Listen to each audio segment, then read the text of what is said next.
Bonjour à toutes et à tous. Je suis heureux de vous recevoir sur ce débat passionnant sur la réglementation européenne. Avant de faire un tour de table, je vais peut-être faire une petite présentation de la thématique sur ce qui nous rassemble aujourd'hui. Donc, sur le nouveau règlement européen, on sait qu'il entrera en vigueur qu'au 1er janvier 2021.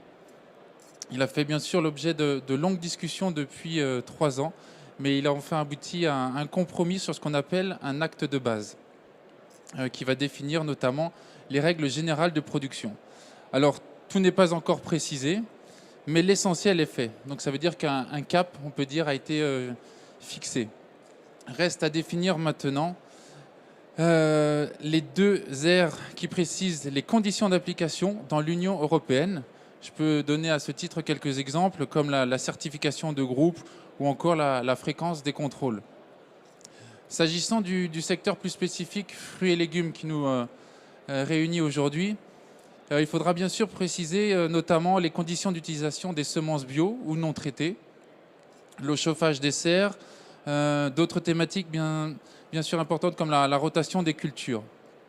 La finalisation du cadre réglementaire est d'autant plus importante aussi qu'on assiste actuellement à une forte croissance du marché qui motive d'une part de nombreux nouveaux producteurs avec des surfaces d'exploitation importantes qui attirent par ce marché en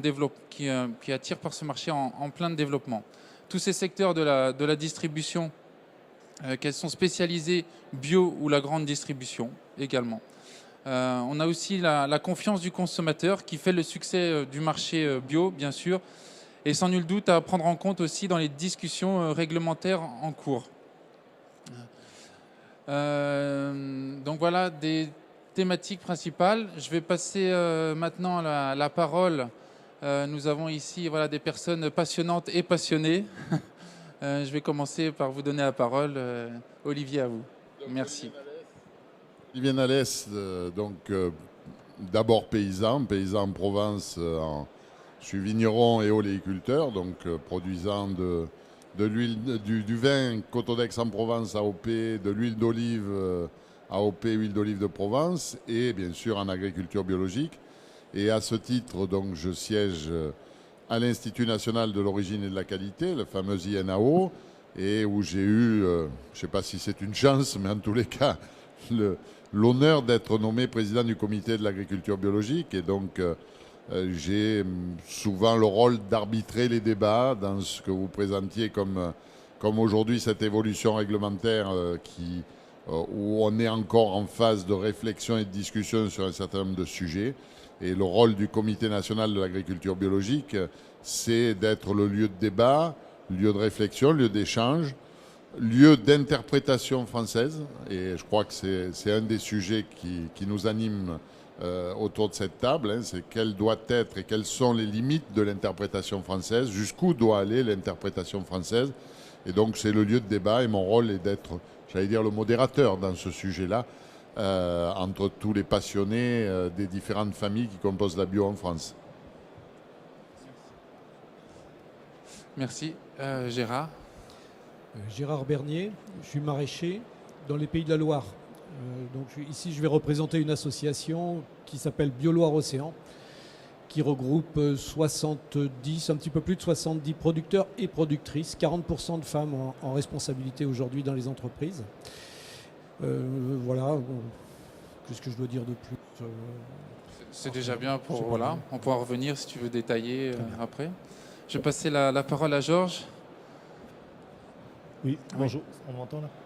Oui, bonjour. Je m'appelle Georges Guézenoc. Je suis agriculteur, mais assez loin d'ici, en Bretagne, dans le Nord Finistère. Et donc, je suis producteur de légumes, de plein champ, de céréales en bio, engagé depuis 2006 dans la production biologique avec mon épouse et 2 de mes enfants, une fille et un garçon aujourd'hui qui s'installent tout près de l'exploitation. Et donc, en fait, je produis essentiellement, mes productions principales sont l'endive, l'échalote, le chou, évidemment aussi. En Bretagne, ça va de soi. Et un peu de légumes dits destinés à la surgélation. Et donc, en fait, je fais partie d'un groupe de producteurs qui s'appelle donc la CICAD Saint-Paul-de-Léon et qui donc se regroupe depuis de très longues années donc en fait au sein d'une AOP, l'AOP Serafel de Bretagne, qui est l'organisation économique qui est en charge la gestion et la commercialisation des légumes frais.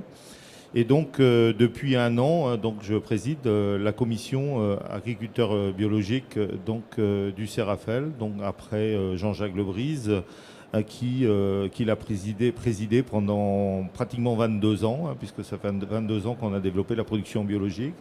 Et là, donc, on assiste depuis 3-4 ans à un très très fort développement de la production biologique, puisqu'en fait aujourd'hui on a pratiquement 120 exploitations engagées. On avait 20 000 tonnes de légumes bio sous la marque Prince de Bretagne en 2018, et à horizon 2019, disons 2020, on va atteindre les 30 000 tonnes, avec donc aujourd'hui beaucoup de jeunes en conversion. Et voilà, donc c'est quelque chose d'important, d'intéressant, voilà, avec beaucoup de moyens mis collectivement justement par les producteurs bio, mais aussi par l'organisation conventionnelle aujourd'hui pour développer ces productions-là. Merci beaucoup. Je vais laisser la parole à Bertrand Ferraud. Oui, donc bonjour. Donc Bertrand Ferraud, je suis paysan dans le Gard, sur le plateau des Costières, à Bellegarde, donc en agriculture biologique depuis 2003, sur une partie maraîchage et une partie arboriculture. Et ensuite, je suis président de la coopérative Univers, une coopérative 100% bio, où on a commencé l'agriculture biologique, les premiers essais en 88, de producteurs, et puis au fur et à mesure des années, aujourd'hui 45 producteurs en bio. Donc on est fruits et légumes, 50% fruits, 50% légumes, des produits de saison. Donc, et on est en commerce équitable, on est la première coopérative commerce équitable en France depuis 2016. Donc voilà, on fait donc très diversifié en culture. L'hiver, c'est salade, persil, épinards en légumes. Au printemps-été, courgettes, melons, concombres. Et ensuite, on fait en fruits, pommes, poires, cerises, abricots. Et aussi agrumes, on a 9 producteurs qui sont en Corse et qui ont adhéré à notre coopérative. Voilà. Merci beaucoup. Donc un magnifique panel aujourd'hui. Je vous remercie tous d'être présents. Je vous dirais aussi, il y a Patrick Marcotte qui est là. Je l'assiste aussi en tant que modérateur, vu qu'il est à Faune aujourd'hui. Il ne peut pas prendre la parole. Mais, moi, c'est Daniel Anoé. Voilà. On va commencer peut-être avec quelques questions. Je voudrais aussi préciser au public que s'ils le veulent, ils pourront poser des questions. Nous avons prévu un quart d'heure de questions-réponses. Donc voilà, donc il y aura un micro disponible pour ceux qui le souhaitent à la fin. Revenir sur certains points de précision ou autres. Le débat est ouvert. Je me tourne vers Olivier pour vous poser peut-être une première question. Savoir en quoi consistent les travaux du CNAB, et si j'ai bien compris, vous allez me dire, mais on a un cadre réglementaire qui peut parfois pour certains aussi être assez flou, et pour cela vous élaborez un guide de lecture de l'INAO qui permet entre autres d'interpréter le règlement. Donc c'était pour savoir, qu'est-ce que vous pouvez nous en dire un peu plus sur ces différentes grilles de lecture? Alors, oui, c'est bien rappelé qu'il y a un seul, et c'est une des forces de l'Europe, alors il faut le dire, parce que justement, cette période électorale, c'est quand même l'occasion de dire que l'Europe sert à quelque chose de temps en temps, et notamment en agriculture biologique, la force européenne est qu'il y a un seul et unique règlement qui s'applique alors je ne sais plus à combien on dit maintenant, 27, 28, 26, peu importe, mais à l'ensemble des pays qui sont au sein de l'Union, et qui s'applique aussi, et ce sera une des nouveautés fortes du règlement de qui s'appliquera au 1er janvier 2021, du prochain règlement, qui s'appliquera fortement aux produits importés. Alors, comme je dis, pourquoi je dis fortement aux produits importés? Parce que l'un des débats de l'évolution réglementaire, c'était l'équivalence ou la conformité. Jusqu'à présent, on raisonnait en équivalence, c'est-à-dire quand on était sur un pays tiers, le produit importé devait être produit dans des conditions équivalentes, ce qui pouvait amener des interprétations, notamment dans l'utilisation de certains produits. Certains d'entre vous ont dû voir il y a 2 ans, quand j'ai été nommé président, c'est le premier dossier qui m'est tombé dessus, c'était la banane, où les importations de bananes bio de pays tiers posaient discussion parce qu'il y avait dans ces pays tiers des produits interdits dans l'Union européenne qui étaient utilisés dans ces pays tiers. Théoriquement, alors bon, on verra l'application qui en sera faite après 2021, mais théoriquement, le nouveau règlement prévoit la conformité, c'est-à-dire que c'est une identité de règlement d'application, notamment des interdictions de matières actives, qui devrait s'appliquer aux pays tiers. Pourquoi j'insiste sur ce sujet en ouverture? Parce que c'est une des bases de notre problématique dans le bio, c'est cette équivalence de traitement dans la concurrence. C'est-à-dire que l'une des forces du règlement européen est d'éviter la création, j'allais dire, de distorsion de concurrence parce que tel État membre ou tel pays tiers n'applique pas de la même manière le règlement européen.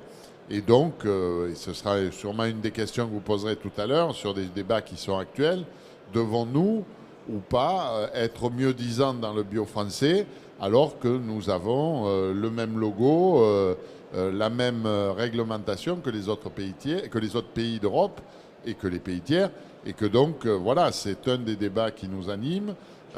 C'est la force de notre règlement. Donc le rôle du Comité national d'agriculture biologique, c'est de rassembler l'ensemble des familles du bio, donc des différentes familles professionnelles, qu'elles soient de la production, au travers la PCA, l'Association des permanentes des chambres d'agriculture, COP de France, la FNAB, bien sûr, la Fédération nationale de l'agriculture biologique, mais aussi les transformateurs, Synabio, un certain nombre de syndicats de transformateurs, certains diraient d'industriels qui produisent du bio, mais qui sont certifiés. Et l'ensemble de ces familles est là pour réfléchir quand il y a, parce qu'un règlement européen, par définition, il ne rentre pas dans les détails, quand il y a nécessité d'interprétation, le comité national est là pour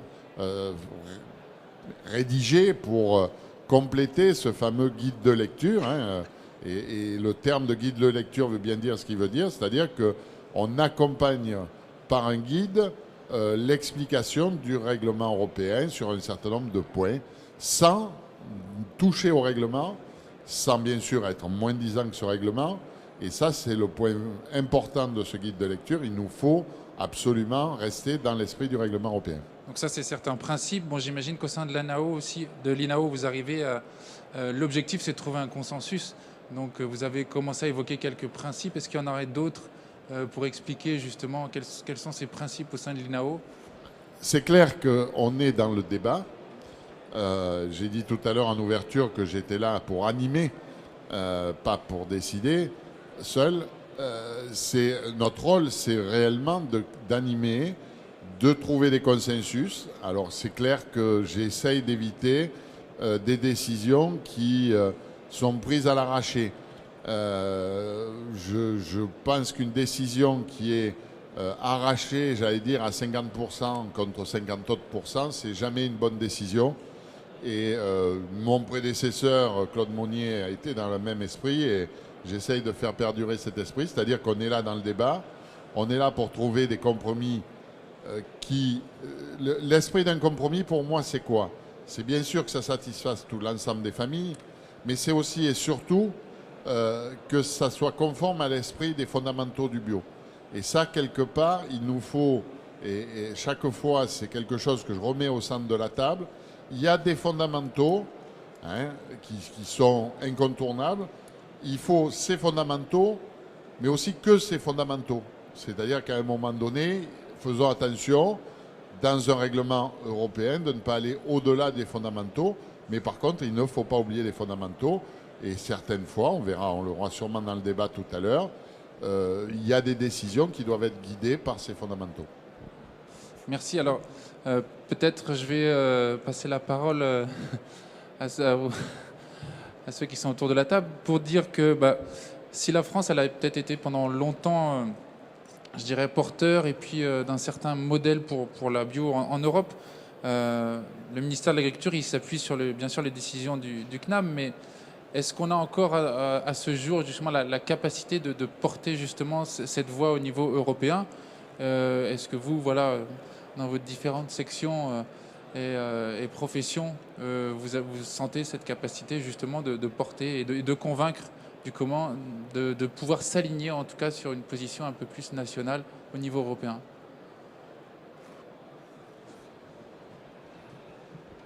Oui, bonne question. C'est ce qu'on peut dire là-dessus, c'est que quand même nous en tant que producteurs, on ressent que c'est quand même on est à deux vitesses. Voilà, on sent que quand même la bio européenne, ce qui est fait sur certains pays, c'est pas pareil que chez nous, et on le voit quand on va sur l'export, par exemple sur le marché allemand. On voit bien que l'histoire des semences bio, c'est pas tout à fait pareil en Italie. L'hiver, quand nous on n'a pas de laitue ou de variété en laitue qui soit jolie, les Italiens en ont et on leur parle parce qu'on se connaît entre producteurs de semences bio ou non traitées. Ils disent non, là-dessus on n'a pas de souci, on déroule quoi. Voilà.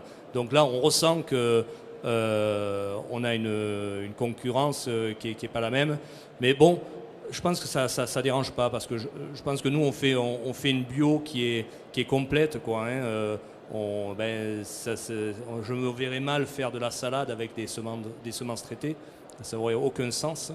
Je pense que quand même là-dessus, on peut être fier de faire quand même une bio propre. Et je pense que peut-être même il faudrait aller plus loin. Alors ça c'est le débat qu'on avait commencé un peu à midi, c'est de savoir est-ce que il faut faire un label bio, un AB français. Alors on va dire on va faire un nouveau logo, un nouveau label, on lave plus blanc que blanc, mais je pense que pour exister demain, on ne pourra pas se comparer à d'autres bio quoi. Et je pense que quand il y a des gens qui font un bio qui protège l'environnement, le sol, qui est sur du social. On ne peut pas être comparé à des gens, je ne veux pas dire qu'ils font n'importe quoi, mais qui font du bio. Nous, on fait de la bio. Il y a quelque chose derrière, quoi. Il y a une éthique et là-dessus, il faut peut-être. Je crois que le débat doit être lancé sur aujourd'hui. Est-ce que ces démarches doivent être faites par les clients ou est-ce que ça doit être une démarche l'INAO aujourd'hui qui dit on va sortir un bio plus. Les gens qui veulent faire un bio plus peuvent se mettre là derrière, mais bon, il faut que le consommateur soit au courant quoi. Tout à fait, sans perdre le consommateur in fine qui lui aussi doit s'y retrouver et puis comprendre aussi les différenciations qu'il pourrait y avoir. Si on prend un cas concret par exemple, on voit que le cahier des charges il repose sur plusieurs principes, parmi lesquels le respect des cycles naturels. Je me tourne vers Gérard Bernier, par exemple, pour voir à son niveau si pour lui ça signifie quoi.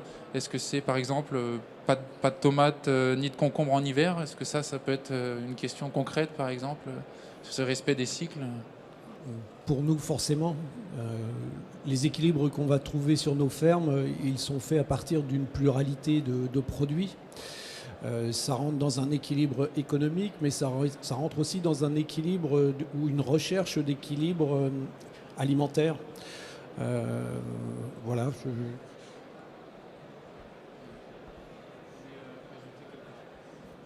Oui. Oui, en fait, tout à l'heure dans la présentation, et pour répondre un petit peu à cette question-là, je me permets de répondre en disant que quelque part, oui, c'est important dans le domaine de la production biologique d'avoir de la diversité. En fait, aujourd'hui, même si on est en collectif, même si on est en coopérative, aujourd'hui, les 120 producteurs, aujourd'hui, on cultive 40 références différentes de légumes. C'est-à-dire qu'on a travaillé énormément, puisque de toute façon, quelque part, la base de la production biologique, et on est tous d'accord autour de la table sur ce sujet-là, c'est quand même les bases de l'agronomie, c'est-à-dire les rotations, travailler sur les rotations, sur l'équilibre de la fertilité dans le sol, et donc justement par rapport à différentes problématiques sanitaires, on se rend compte que plus les rotations sont longues, mieux on se porte. En fait, moi, humblement, je dis à mes prédécesseurs aujourd'hui et aux jeunes qui viennent un peu découvrir sur l'exploitation, ce qui se passe, c'est que je constate humblement que, en l'espace de 12 ans, en travaillant beaucoup sur la rotation, en travaillant sur les combinaisons de cultures, en fait, les choses s'améliorent tranquillement. Et en fait, moi, je me réjouis de cette situation-là parce que, quelque part, c'est vraiment un super plan de progrès, en l'espace de quelques années, de réussir à s'affranchir, parce que c'est quand même ça à la base, s'affranchir de tous les produits chimiques de synthèse en matière de protection sanitaire, de tous les produits chimiques de fertilisation en matière de fertilisation. C'est un super plan de progrès. Alors évidemment, on peut faire mieux. Évidemment moi, en ayant pris cette responsabilité avec un groupe qui se développe énormément aujourd'hui, je me sens porteur aujourd'hui et garant d'une certaine éthique en fait dans l'organisation et dans le groupe de producteurs.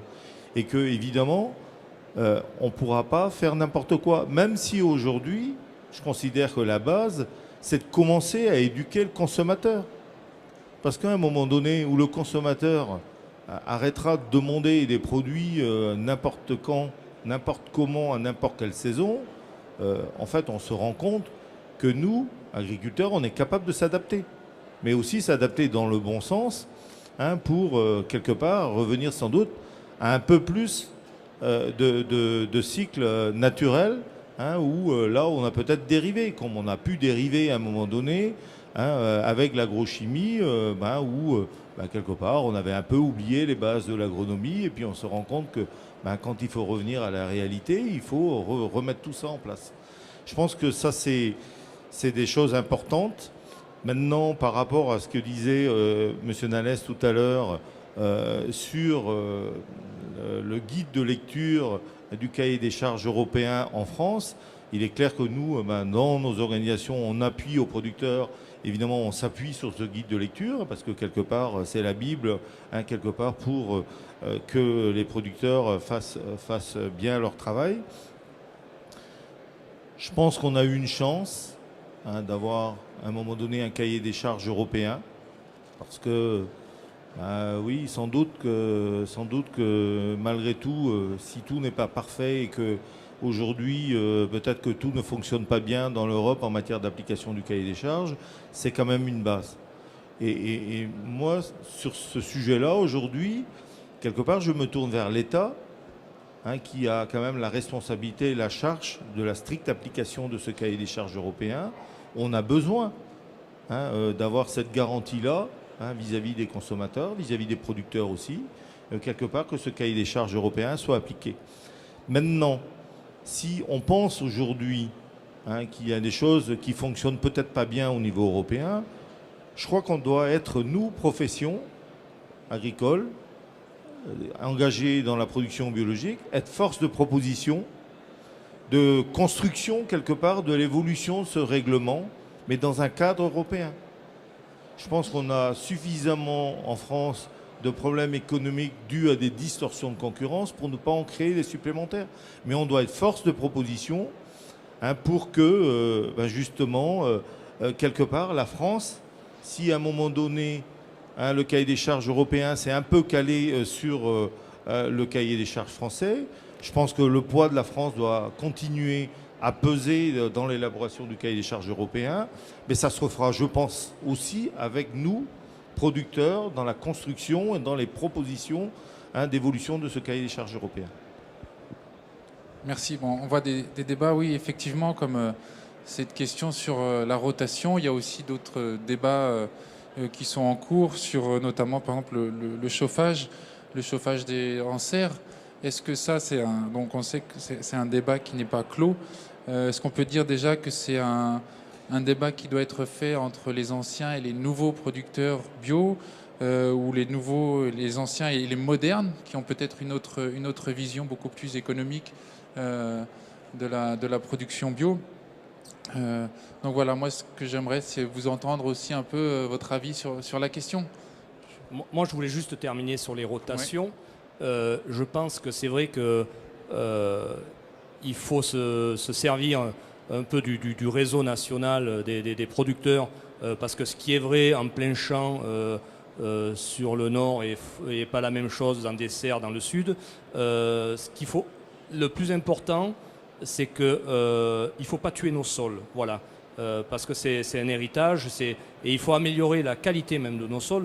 Nous, on est sur un système, ça fait 30 ans qu'on fait du bio, donc il y a des rotations, il y a de l'engrais vert, il y a de la solarisation, et ces sols s'améliorent au fur et à mesure des années, c'est-à-dire que quand on cède l'exploitation aux jeunes, derrière, ils reprennent un beau capital.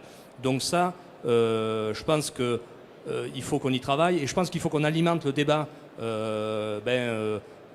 Comme on a fait un peu en discutant tout à l'heure avec Olivier, voilà, il faut lui amener des éléments, des informations. Il a besoin de savoir ce qui se passe exactement. Nous, on ne veut pas laisser de terre nue. Il y a toujours un engrais vert dessus ou une culture. Voilà, il faut expliquer les cycles longs, les cycles courts. Et je pense qu'on peut arriver à un beau compromis et chacun peut amener sa pierre à l'édifice, quoi. C'est la réalité des professionnels, quoi, qui doivent s'appliquer justement. Olivier, Oui, je vous passe la parole. juste, non, mais je reviens. Il faut revenir toujours, je l'ai dit tout à l'heure, aux fondamentaux. Le fondamentaux du bio, c'est quoi? Je parle alors, on va rester sur les légumes pour être sur des plantes à rotation. C'est d'abord d'être en plein champ. C'est quand même la première base. Qu'on soit sous serre ou pas sous serre, c'est du plein champ. Donc déjà, on a éliminé tout ce qui est culture hydroponique, enfin je passe tout ce qui est le hors-sol que l'on connaît. Il y a un deuxième fondamental pour moi dans la culture bio de légumes, c'est justement la vie du sol. Tu viens de le rappeler. Peut-être que certains bio l'ont un petit peu oublié et qu'il va falloir un peu le rappeler. Et qu'en plus, ça n'est pas d'une complexité colossale. C'est-à-dire que la notion de rotation, elle doit s'interpréter de façon large. Mais on a suffisamment, tu l'évoquais aussi, quand tu as 10, 20, 30 productions différentes, qu'on ne me dise pas qu'on n'est pas capable de créer des rotations, de ne pas aller à faire tomate sur tomate ou des choses comme ça, dont on sait qu'on tue les sols. Donc là, on touche aux fondamentaux. Je ne vais pas redire les fondamentaux qui ne sont pas d'intrants chimiques, bon, mais ça, tout le monde le sait, désherbants, etc. Ça, c'est les fondamentaux du bio en général.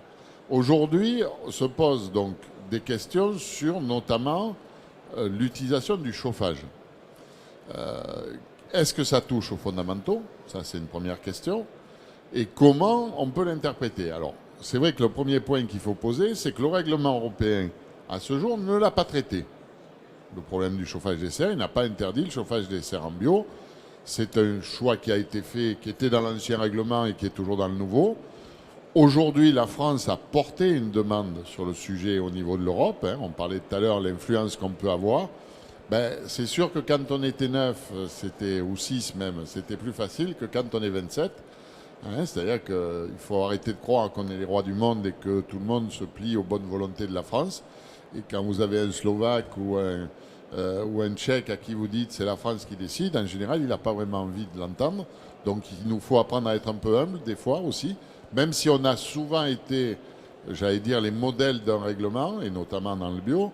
Il ne faut pas oublier que les autres existent aussi et que pour l'instant, alors je ne parle pas des Allemands qui ont des poids équivalents aux nôtres, mais chaque pays veut avoir son existence et ça complique beaucoup, et c'est ce qui a d'ailleurs beaucoup retardé le nouveau règlement. Il est clair donc qu'à partir de là, aujourd'hui, le chauffage des serres touche-t-il aux fondamentaux?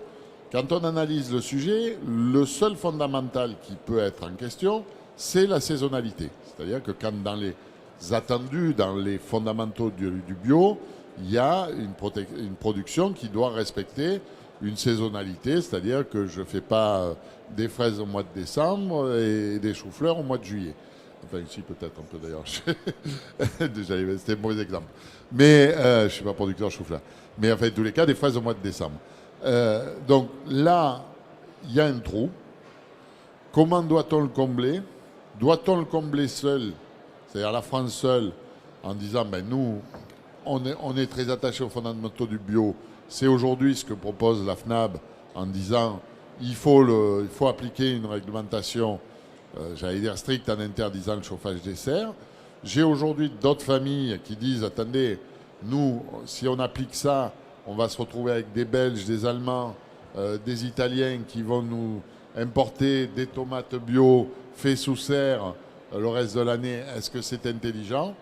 C'est vrai que le débat est ouvert, que c'est pas blanc et noir.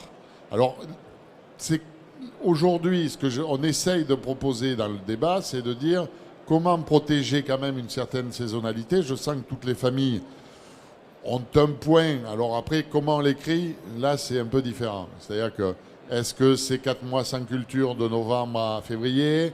Est-ce que, tout à l'heure tu me disais, est-ce que c'est une culture ne peut produire que dans l'année? C'est-à-dire que je ne peux planter, je ne peux pas passer le 31 décembre, c'est-à-dire si je plante le 2 janvier, je ne peux plus récolter que dans l'année. Alors est-ce que c'est faisable ou pas? Enfin, en tous les cas, il y a une réflexion autour de ça. Il y a une réflexion qui est évidente, mais qui est globale et transversale sur la source d'énergie pour chauffer. C'est-à-dire comment expliquer à un consommateur qu'on va utiliser du fuel ou des énergies fossiles pour produire du bio. Je pense qu'on ne sera pas crédible. Donc il faut forcément, si on maintient un chauffage, qu'on aille vers une utilisation d'énergie renouvelable. Ça c'est voilà, des fondamentaux, des points d'accroche où on doit réfléchir. À quel moment on doit l'appliquer? C'est un peu le débat qui est ouvert au sein du CNAB, c'est le débat qui est ouvert au sein des familles. Moi, mon rôle, c'est d'écouter, puis après d'essayer de synthétiser. Merci. Je me retourne vers Gérard. Peut-être que voilà, peut-être pas réécrire le texte aujourd'hui pour donner des idées, mais au moins des pistes de réflexion sur ces fondamentaux. Est-ce qu'ils sont partagés? Alors, est-ce qu'ils sont partagés avec l'ensemble des producteurs bio ou qui vont le devenir? Je ne sais pas, ça serait présomptueux de ma part de pouvoir l'annoncer. Ce que je peux dire, c'est qu'au niveau de notre organisation, pour avoir réfléchi autour de cette question, on a créé notre cahier des charges dans lequel on s'interdit ces choses qui sont, entre guillemets, borderline. On considère qu'on n'en a pas besoin pour exister. Et si on le regarde sur le plan économique, ce qui est annoncé de ce que pourrait être finalement une différence de concurrence avec les pays étrangers, excusez-moi, les pays d'Europe. En fait, j'y suis peu sensible à cet argument puisque depuis 20 ans, l'organisation qu'on a mise en place se développe au fur et à mesure que le besoin du marché existe, quoi. C'est-à-dire qu'on est toujours un tout petit peu derrière le besoin de consommation, ce qui fait qu'on prend le temps de construire les choses de manière durable. Et que s'il y a d'autres façons de procéder, elles devront sans doute s'inscrire dans un cahier des charges un petit peu différent. Pour nous, on le voit comme ça. Que cette concurrence, si on regarde bien dans les pays étrangers, entre autres l'Allemagne, si on prend d'un côté les réseaux spécialisés et puis de l'autre côté la grande distribution, on se rend bien compte que ces deux réseaux sont concomitants, ils existent, donc ça existera forcément en France d'une manière ou d'une autre, donc c'est pas la peine de lutter. Par contre, on peut être dans de la communication sur de la différenciation. Et je pense qu'on se situera dans ce cadre-là. Voilà. Je pense qu'on a déjà un exemple de modèle économique dans un circuit concurrentiel qui peut être pris à partie. En tout cas en partie, pour élaborer certaines pistes et consensus. Oui. Bon, sur ce sujet-là, qui fait quand même débat aujourd'hui, pour ce qui est l'utilisation d'énergie quelque part fossile pour le chauffage de certaines productions en sous-abri, on s'en rend compte. Oui, qu'après, il y a aussi déjà, non pas à l'intérieur de l'Europe, des différences finalement climatiques quelque part, mais même déjà en France. Je pense que, en fait, chez nous, par exemple, en Bretagne, la production de tomates s'est développée et en sous-abri, en conventionnel, pendant un certain nombre d'années. Bon, parce qu'on avait un climat plutôt tempéré, moyennant en fait quelques palliatifs. On se rend compte par le travail qu'on a fait dans notre organisation au sein d'une de nos deux stations expérimentales, puisqu'on en a une qui est dédiée à l'agriculture conventionnelle et une autre dédié intégralement à la production biologique, un plein champ ou sous abri. On s'est rendu compte que quelque part, un peu de chauffage permettait de contrôler un certain nombre de problèmes sanitaires. Et donc, quelque part, la production de sous-abri s'est développée un peu sur cette base-là. Aujourd'hui, pour les producteurs, c'est vrai que changer de fusil d'épaule, c'est quand même un peu compliqué, même si on considère qu'on doit rester dans un certain cadre, puisque en fait, ces investissements-là, qui sont relativement lourds quand même, se sont faits quand même sur la base de la conformité au cahier des charges européen. Et je parle sous le contrôle d'Olivier Nalès, donc le chauffage est possible. Sans doute qu'aujourd'hui, par rapport au respect des cycles naturels, et ça aussi, je pense que c'est le rôle du GNAB, et je parle encore sous le contrôle d'Olivier Nalès, préciser peut-être un certain respect des cycles naturels parce qu'on y tient. Je pense que c'est peut-être une solution. Moi, j'avais suggéré implanter dans l'année pour qu'on évite un certain nombre de dérives. Maintenant, aller trop au-delà, aujourd'hui, dans le cadre du cahier des charges européen. Alors évidemment, on peut parler de cahier des charges spécifiques, mieux disant, disons privés ou commerciaux. Moi, ça me pose pas de problème, ça, en fait. Mais aller au-delà, je pense que je me mets déjà dans la situation où, par exemple, je prends la production laitière en Bretagne, qui se développe aussi de façon importante en bio, parce qu'il y a des atouts. Parce qu'il pleut, un peu plus peut-être qu'ici, ça permet, l'eau permet de faire de l'herbe, de faire des fourrages pour produire du lait. Par contre, on a un inconvénient, c'est le climat, qui fait que aujourd'hui, les meilleurs producteurs bio chez nous, de longue date, c'est ceux qui sont équipés à un moment donné, en conditions un peu compliquées, d'outils de séchage. Alors je me dis, et si on interdit le séchage du foin en grange ? Parce que ça consomme de l'énergie fossile. Si ensuite, par rapport à certaines cultures, moi je fais plusieurs cultures, il n'y a que sur 10%, à peine 10% de ma surface, j'utilise du désherbage thermique parce que c'est la solution que j'ai trouvée pour ma production d'endives. Ouais, mais je consomme quand même du gaz. J'ai envie de dire de façon limitée, mais je consomme du gaz quand même. Et si on supprimait le désherbage thermique ? Il y a une autre solution aussi, c'est par rapport aux problématiques mauvaises herbes, la désinfection vapeur, qui consomme aussi du fioul. Alors est-ce qu'on remet ça en cause ou pas ? Est-ce qu'on remet en cause le stockage dans les frigos pour les pommes de terre, pour un certain nombre de produits, plutôt que de mettre de l'antigerme chimique ? Est-ce qu'on remet en cause des solutions qu'on a trouvées sur un certain nombre de légumes, comme par exemple les plantations de bulbes depuis de très longues années, contre un certain nombre de champignons, à la place d'utiliser des produits chimiques, la thermothérapie, c'est-à-dire le trempage du plant pour éliminer un certain nombre de champignons. Mais on utilise aussi de l'énergie.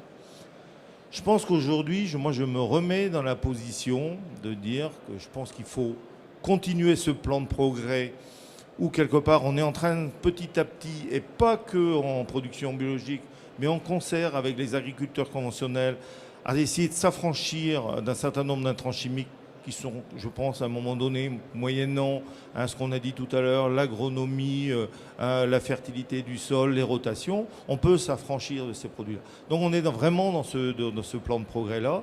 Par contre, je pense que si on a besoin quelque part à la marche d'énergie, je pense qu'il faut se mettre vraiment en route pour travailler et compenser le prélèvement d'énergie fossile qu'on pourrait faire. Et ça, c'est par un certain nombre de mises en place d'outils aujourd'hui. Et ça commence. Il y a pas très loin de chez moi des producteurs de lait aujourd'hui qui sont mis à faire de la méthanisation, qui ne la brûlent pas pour faire de l'électricité, mais qui réinjectent dans le réseau de gaz. J'ai envie de dire peut-être qu'à l'horizon d'un certain nombre d'années, c'est de se dire, oui, il faut qu'on se mette comme challenge de pouvoir réinjecter ce qu'on consomme. Et je pense qu'on a quand même un certain nombre de moyens dans notre profession, dans le milieu agricole, pour justement produire de l'énergie de différentes façons. Merci. Effectivement, beaucoup de questions. Alors, on ne sait pas si le guide de lecture va pouvoir répondre à toutes ces questions et ces questionnements qui sont voilà, passionnants. On arrive aussi au bout du temps. Je voulais aussi laisser la parole au public s'il y avait certaines questions. Il nous reste moins de 5 minutes, peut-être une dernière intervention. Justement, il faut quand même faire attention que, au final, c'est le consommateur. Et si on lui explique qu'on a brûlé du fioul pour faire de la vapeur, pour tuer des mauvaises herbes, on a chauffé des serres pour arriver à un moment où ce n'était pas le cycle du produit, ils ne vont pas comprendre. Donc je pense qu'il faut faire quand même attention à tout ça. Le consommateur veut manger des produits avec certains cycles, il faut être vigilant, quoi. Donc c'est vrai que, et je pense en plus avec le réchauffement climatique aujourd'hui, quand on va dire on va désinfecter la vapeur, maintenant il y a des solarisations qui peuvent se faire et tout ça on peut y arriver, quoi. Ouais. Oui, de toute façon, je pense qu'aujourd'hui les nouvelles technologies, en l'espace de quelques années, nous apportent plein de choses. En fait, je pense que nous on est les premiers à le vivre en bio, hein, et la repodisation, un certain nombre de choses permettront d'éliminer justement l'utiliser un certain nombre de choses, quoi. Merci. Il y a une question dans le public, oui. Est-ce qu'on a idée aujourd'hui des projets qui sont en cours de conversion, justement en bio, de producteurs de serres qui ont des projets de serres chauffées? Donc est-ce qu'on connaît le nombre d'hectares prévus, les moyens d'énergie justement pour chauffer les serres et à partir de quand, pour quel type de production? Alors bon, je n'ai pas amené les chiffres qui m'ont été transmis puisque dans le débat, j'ai posé... nous avons demandé au titre de l'INAO que les organisations professionnelles nous fassent remonter ne serait-ce déjà que l'existant. Puisque par définition, quand on prend une décision, on la prend par rapport à l'existant et pas forcément par rapport à ceux qui ont l'intention d'eux. Aujourd'hui, de tête, ça concernait une centaine d'hectares de serres, en 80 et quelques hectares de serres, qui sont à ce jour utilisés en chauffage, hein, dans les chiffres qui m'ont été remontés. Hein, donc, est-ce qu'il est juste ou faux? Je pense qu'il est assez juste, c'est un chiffre essentiellement COP de France, mais enfin bon, je pense qu'il est assez précis. Est-ce qu'il y a des projets? Probablement, mais ça on ne les a pas chiffrés. Et aujourd'hui, dans tous les cas, les décisions que nous prendrons, elles seront bien sûr, l'existant a une importance, mais elles seront surtout par rapport à des respects de philosophie. Et j'ai rappelé les bornes. Le ministre de l'Agriculture a été interrogé au Sénat et a répondu à une question d'un sénateur de Bretagne, d'ailleurs en l'occurrence, sur le sujet. Il a été très clair. Il ne souhaite pas, et il nous a demandé de ne... Indépendamment du fait que nous porterions le sujet à Bruxelles, ce qui est le cas, il nous a demandé à ce que nous ne créions pas de fortes distorsions de concurrence, excusez-moi du terme, forte distorsion de concurrence. Donc c'est clair et net, je ne passerai pas au Comité national d'agriculture biologique une interdiction du chauffage des serres en l'état aujourd'hui. Que ce soit clair et net, ça créerait une distorsion qui est inadmissible. Ce que j'espère pouvoir porter dans les mois qui viennent, c'est une position de consensus entre les différentes familles, justement pour garantir une limite de la saisonnalité, même si on crée une distorsion de concurrence. On sait tous qu'on a intérêt à valoriser cette interruption de culture en hiver et cet objectif d'utilisation à 5 ans, à 7 ans, 8 ans, j'en sais rien, enfin il ne faut quand même pas à 10 ans, d'énergie renouvelable. Voilà un petit peu, ça c'est clair et net, c'est là-dessus qu'on discutera, c'est pas sur une interdiction du chauffage des serres. Aujourd'hui, je ne vois pas et je ne me sens pas de prendre cette position et de faire prendre au Comité national de l'agriculture biologique cette position dans le contexte européen. Ça nous bloquerait totalement et même si tu rappelais que sur tes marchés, sur les marchés sur lesquels vous êtes, vous avez ce type de développement et vous n'avez pas ce type de besoin. Sauf que, tu l'as rappelé aussi, qu'on le veuille ou qu'on ne le veuille pas, le marché bio se développe sur d'autres marchés, et notamment sur la grande distribution, qui ne se fera pas de nœud au cerveau. Eux, ce qu'ils veulent, c'est qu'il y ait le logo AB sur l'étiquette, point barre, qu'elle soit belge, chinois, machin, tout ce qu'il faut, c'est qu'il y ait le logo AB.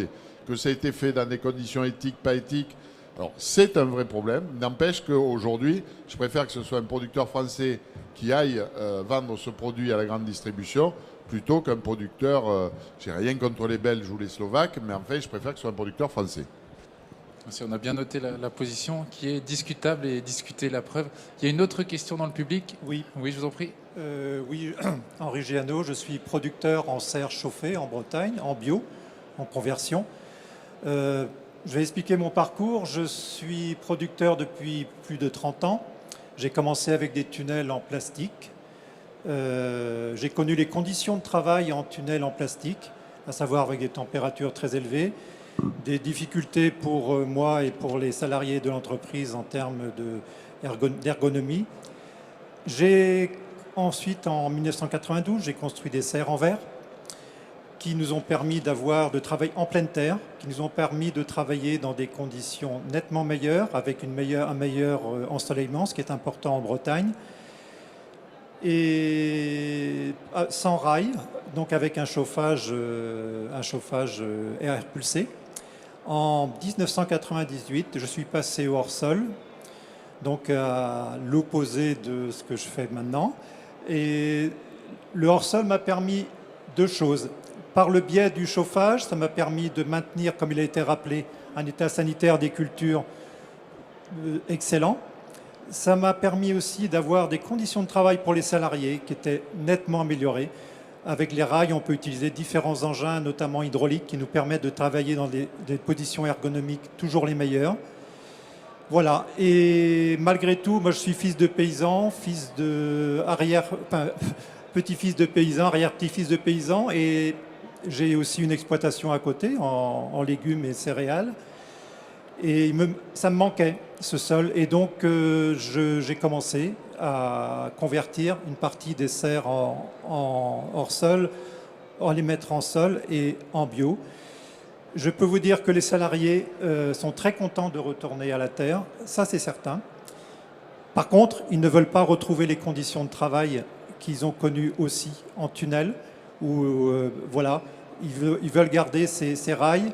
Et en même temps, je peux vous dire que là, j'ai eu une attaque de mildiou qui s'est déclarée sur des plants de tomates qui ont été plantés le dernier jour de janvier, 29 janvier, je crois. Et le chauffage m'a permis, pour l'instant, de faire aucun traitement. Et mon objectif, avec le bio chauffé, c'est de faire un bio sans traitement. Voilà, c'est un objectif que je me suis fixé et qu'on a déjà fait en hors-sol. Et je pense qu'on peut le réaliser en bio, en sol. Merci. Merci beaucoup pour ce parcours passionnant. Ça repose encore d'autres questions. Je ne sais pas si on aura le temps de débattre. Peut-être en guise de conclusion, on a 5 minutes. Peut-être vous donner la parole en 30 secondes, 1 minute chacun. En guise de conclusion. En guise de conclusion, je pense que les dés sont jetés. Même s'il y a toujours du débat, et je pense qu'il y en aura toujours, et c'est important qu'il le soit. Je pense qu'on va faire comme dans les autres pays. Il y aura une bio à 2 vitesses. Nous, on continuera de défendre une bio qui nous permet de nous nourrir et de respecter les saisons comme on le pense. C'est-à-dire aussi des plantes qui sont pas mises en place. Par exemple, si on prend l'exemple de la tomate en janvier, parce que dans les Pays de la Loire, la tomate en janvier, elle a peu de chances d'aboutir. Donc prendre des risques de maladie, c'est certain. Mais plutôt de respecter ce cycle-là qui va être la mise en place pas avant début avril, début de production pas avant juin, malgré le réchauffement climatique. Et pour autant, je pense qu'on arrivera encore à trouver de l'économie et à faire en sorte que nos exploitations, elles sont pérennes. Pour juste l'information comme ça, BioLoire-Océan, le dernier petit calcul qu'on a fait, c'est pour une ferme, c'est 7 salariés qui viennent travailler à temps plein sur les entreprises. Et on n'a pas besoin de s'inquiéter de où est-ce qu'on va aller chercher des personnes pour travailler, parce qu'elles savent que dans leur environnement proche, elles vont pouvoir trouver un emploi stable et durable. Donc je pense que ça aussi, c'est une marque de durabilité, c'est important pour l'avenir. Merci. Un peu dans le même sens, je pense qu'il faut penser à faire un bio durable. Ne reproduisons pas les bêtises qu'on a fait en conventionnel, hein, de produire, et puis à un moment on n'arrivait plus à vendre et les acheteurs en face se sont régalés et nous ont vu arriver comme des grives, quoi, hein. Donc soyons prudents. Donc faisons un bio, j'allais dire éthique. Et quand je dis durable, c'est ce que je disais tout à l'heure sur les sols, mais aussi au niveau social. Voilà, suivons les cycles, les saisons, ce qui est très important. Voilà, moi je le vois comme ça et ma grosse peur c'est ça, c'est qu'on se retrouve dans quelques années de dire on s'est trompé, on a été trop vite et ça nous a pas servi de leçon, quoi. Moi, j'ai envie de dire que on a souvent vécu des moments, les petits producteurs contre les gros qui se développaient, les bio, des fois ou les conventionnels contre les bio. Je pense qu'il ne faut pas qu'en permanence on s'oppose sur nos systèmes. Je pense qu'aujourd'hui on n'a pas le droit d'opposer les coopérateurs, les adhérentes coopératives qui développent un modèle de distribution contre les indépendants qui ont développé, surtout dans la production biologique, un modèle de distribution très proche du consommateur que je ne rejette pas. Enfin, moi, je fais un constat aujourd'hui quand même que 80% des fruits et légumes sont vendus quand même en grande distribution. Donc, quelque part, à un moment donné, il y a une substitution possible sur ces marchés-là entre le conventionnel et le bio. Moi, je reste persuadé, et bon, c'est peut-être parce qu'on est tombé bébé dans le pot de soupe, mais que nous, on considère qu'on peut défendre la valorisation des produits bio, des légumes bio, comme on l'a fait en conventionnel, en étant organisé, en restant fidèle à nos fondamentaux en matière d'organisation, comme on peut être fidèle aux fondamentaux du cahier des charges de l'agriculture biologique. Et pour ça, on doit rappeler en permanence aux agriculteurs conventionnels, enfin moi c'est mon rôle, et aussi aux producteurs qui sont en conversion, qu'on ne peut pas faire un copier-coller entre le conventionnel et le bio. Qu'il y a des choses qu'on peut faire en conventionnel que de toute façon, on ne pourra pas faire en bio. Que l'on chauffe ou qu'on ne l'en chauffe pas, de toute façon, on ne pourra pas de toute façon faire du copier-coller. Ça, c'est important de s'en rappeler tout le temps. Et aussi, si on a des messages à donner aux agriculteurs, mais aussi quelque part aux consommateurs, le même message pour dire qu'on ne peut pas faire du copier-coller, on ne peut pas exiger la même chose. Et quelque part, sans doute, c'est notre responsabilité collective. Et là, je parle en tant que citoyen français, c'est que quelque part, on a besoin de rééduquer quelque part le consommateur et ses façons de consommer. Moi, j'ai assez parlé, j'ai beaucoup parlé déjà, donc je vais pas allonger le débat. Je suis simplement d'abord content qu'on organise ces débats parce que c'est justement l'un des points que j'ai mesuré dans les 2 années que je viens de passer. C'est probablement que les rouages qui existent depuis que le CNAB a été créé il y a maintenant donc une quinzaine d'années, puisque le CNAB est né en 2007 de la réforme de la loi d'orientation agricole de 2006. Ces espaces d'échange sont trop faibles et je pense que je vais essayer dans les semaines et les mois qui viennent de proposer des espaces de débat, des prises de temps sur des propositions. C'est-à-dire qu'actuellement, il y a des lieux de concertation qui étaient les commissions. Toutes les familles étaient représentées. Elles faisaient des propositions. Ces propositions allaient directement au CNAB avec très peu de concertation entre les deux. Et on vient de s'apercevoir sur des dossiers comme le chauffage des serres, sur les élevages industriels, on vient de s'apercevoir que le temps du débat n'a pas été suffisant et que d'un coup on s'apercevait qu'il y avait ah oui, mais on n'avait pas pris telle ou telle chose en compte. Donc je pense que je vais essayer de créer des espaces de temps entre les commissions et le CNAB pour qu'il y ait ce débat et ces échanges. Et ça devrait nous permettre d'améliorer nos fonctionnements et j'espère d'être plus efficace et d'arriver à faire que cette explosion de la bio au sens économique du terme, parce que c'est une explosion au sens large du terme, et dans tous les secteurs soit maîtrisée et ne fasse pas perdre totalement son âme, même si elle en perdra peut-être un petit peu, mais ne fasse pas totalement perdre son âme à l'agriculture biologique.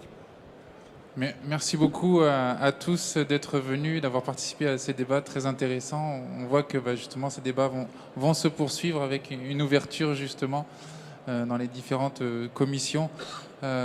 Encore merci à vous tous et puis le débat va continuer même après cette session. Au revoir.